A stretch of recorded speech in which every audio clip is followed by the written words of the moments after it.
உங்க கையில 1 கோடி ரூபாய் கிடைக்குது. 1 கோடி ரூபாய் கிடைக்குதுன்னா எப்படி கிடைக்கும்? ஜாலியா சரக்கு அடிச்சுட்டு அதெல்லாம் இப்போ இன்னைக்கு உங்களுக்கு ஒரு 1 crore rupees கிடைக்குது. அது 1 கோடி ரூபாய் உங்களுக்கு கிடைக்குது. நீங்க என்னென்ன பண்ணுவீங்க? ஃபர்ஸ்ட் ஒரு பைக் எடுப்பேன். பைக் எடுப்பீங்களா? என்ன பைக் எடுப்பீங்க? 1 crore கொடுக்குற அமௌண்ட்டுக்கு ஃபுல்லா எந்த பைக் இருக்கோ அது ஒரு பைக் ஃபுல்லா எடுப்பேன். என்ன ஒரு புத்திசாலித்தனம். கோவால போய் செட்டில் ஆயிருக்கேன். கோவால செட்டில் ஆயிருக்கீங்களா? ஃபேமிலிலாம் அங்க எல்லாத்தையும் கூட்டிட்டு போயிருவீங்களா? 1 கோடியை வச்சு ஃபர்ஸ்ட் அங்கிட்டு போயிட்டு வந்துட்டு அதுக்கப்புறம் செட்டில் பண்ணிக்க வேண்டியது. ஒரு டூர் மாதிரி அங்க போயிட்டு வந்துடுவீங்க. வேற எங்கேயும் கோவாவை தாண்டி தாய்லாந்து இல்ல 1 கோடி ரூபா அதுக்கே பத்தாது. அதுக்கே 1 கோடி ரூபாய் பத்தாதா?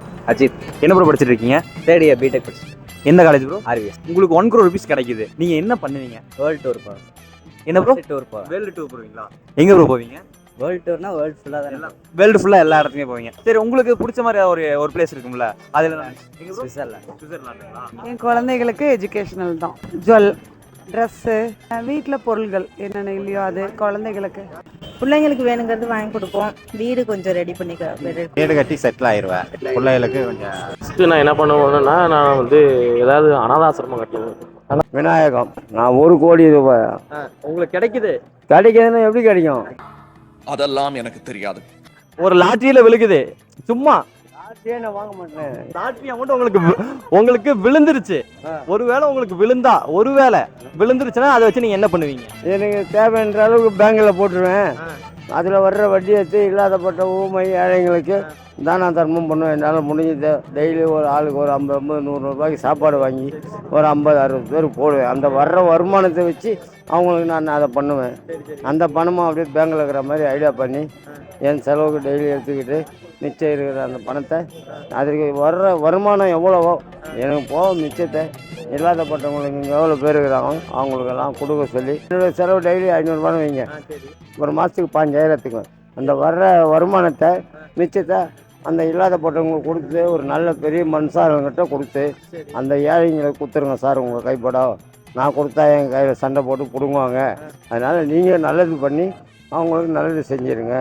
நானும் ஒரு இடத்துல ஒப்படைச்சிருக்கேன். ஷோபிகா. நான் ஐடியில் ஒர்க் பண்ணுறேன். பர்சனல் யூஸ்க்கு கொஞ்சம் எடுத்துக்குவேன். அப்புறம் கொஞ்சம் புவர் பீப்புள்ஸ்க்கு ஹெல்ப் பண்ணுற மாதிரி இருக்கும். ஆனால் இப்போ உங்க கையில ஒரு 1 கோடி ரூபாய் கிடைக்குது லீகலா, லாட்டரியிலையோ இல்லை உங்க உழைப்பை பார்த்து யாரோ ஒருத்தவங்க கொடுக்குறாங்களோ, அந்த 1 கோடி ரூபாய் இருக்கு. அதை எப்படி நீங்க செலவு பண்ணுவீங்க? கேட்ரிங்க பிஸ்னஸ் ஆரம்பிச்சு ஏழைகளுக்கு நிறைய அன்னதானம் மாதிரி போடுவோம். பாஸ்கர். என்னோட சொந்த ஊர் தென்காசி, திருப்பூர் தான். முடியாதவங்களுக்குலாம் ஹெல்ப் பண்ணுறது, அதே மாதிரி அப்பா அம்மாவுக்கு என்னென்னலாம் பண்ணணுமோ அதெல்லாம் பண்ணி அதே மாதிரி நிறையா சப்போர்ட் பண்ணுவேன். பெரிய ஆசைன்னா அப்பா அம்மா எப்பவுமே நல்லபடியாக சந்தோஷமாக பார்த்துக்கணும். அதுதான் என்னோட கனவு. அவ்வளோ. ஹரிஹரன். லேண்டில் இன்வெஸ்ட் பண்ணுவேன், இல்லைனா வீடு வாங்குவேன். எனக்குன்னு ஒரு வீடு வாங்குவேன். வீடு ஆல்ரெடி இருக்கு.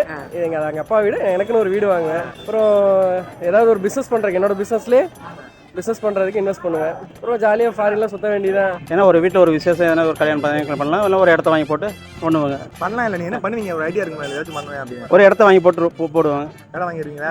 1 கோடி இடம் வாங்குறீங்களா? 1 கோடிக்கெல்லாம் வாங்க முடியாதுங்க. கொஞ்சம் சொந்தக்காரங்களுக்கு கொஞ்சம் உதவி பண்ணுவோம், அவ்வளோதான். உங்களுக்கு வேறு எதுவும் பண்ண மாட்டீங்களா? எங்களுக்கு ஒன்றும் இல்லைங்க. எது வாங்கிக்கிறது, வெளியே போகணும், சாப்பிட்றது அப்படிலாம் இல்லைங்க. விஜயகுமார். இல்லாத ஏழை மக்களுக்கெல்லாம் சேவை செய்வேன்.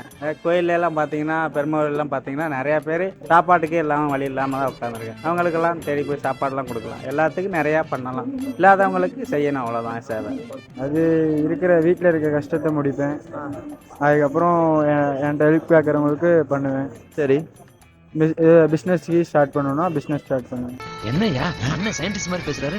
என் பேர் ஆஷிஷ் வாணி. நான் ஒரிசால வந்திருக்கேன். कंपनी வேலை பார்த்துருக்கேன். ஹிந்தி கேட்கல. जो भीख मांग खाते हैं ना उन लोगों में दान कर. அவர் என்ன சொல்றாருன்னா, இந்த பிச்சை எடுத்துட்டு சாப்பிட முடியாம நிறைய பேர் வழி இல்லாம இருக்கும்ல, அவங்களுக்கு தான தர்மம் செய்வாராமா. எல்லா அமௌண்ட்டையும் தான தர்மம் செஞ்சிருக்கீங்க? ஆமா, எல்லாத்தையும் அப்படிதான் பண்ணி கொடுக்கணும். உங்களுக்கு எடுக்க மாட்டீங்க. அப்ப நீங்க சாப்பாட்டுக்கு என்ன பண்ணுவீங்க? அதான் தெரியல. நான் ஒர்க் பண்ணிட்டு நான் சாப்பிடணும். அவரு வேலை செய்ய முடியாது, ஒன்றும் பண்ண மாட்டேது. அவரு ஹெல்ப் பண்ணா. சரி ஐயா, உங்க பேரு? என் பேர் கதிர்வேல். எங்க இருந்து வரீங்க? நான் பழைய பஸ் ஸ்டாண்ட் வரேன். என்ன ஒர்க் செய்றீங்க? பிரிண்டிங்ல மாஸ்டரா இருக்கேன். எத்தனை வருஷமா திருப்பூர்ல இருக்கீங்க? கிட்டத்தட்ட ஒரு 30 வருஷமா இருக்கேன். சரி, உங்க கையில 1 கோடி ரூபாய் கிடைக்குது. 1 கோடி இப்பதான் என்ன பண்ணுவீங்க? 1 கோடி கிடைச்சா ஜாலியா சரக்கு அடிச்சுட்டு அப்படியே இதெல்லாம் இருக்கு, அப்படியே போயிட்டு அப்படியே போயிட்டு போயிடுவேன். அவ்வளோதான். வேற இடத்துல 1 கோடி. சரிண்ணா. இதெல்லாம் வருமா? வரலாறு பேசுறேன்.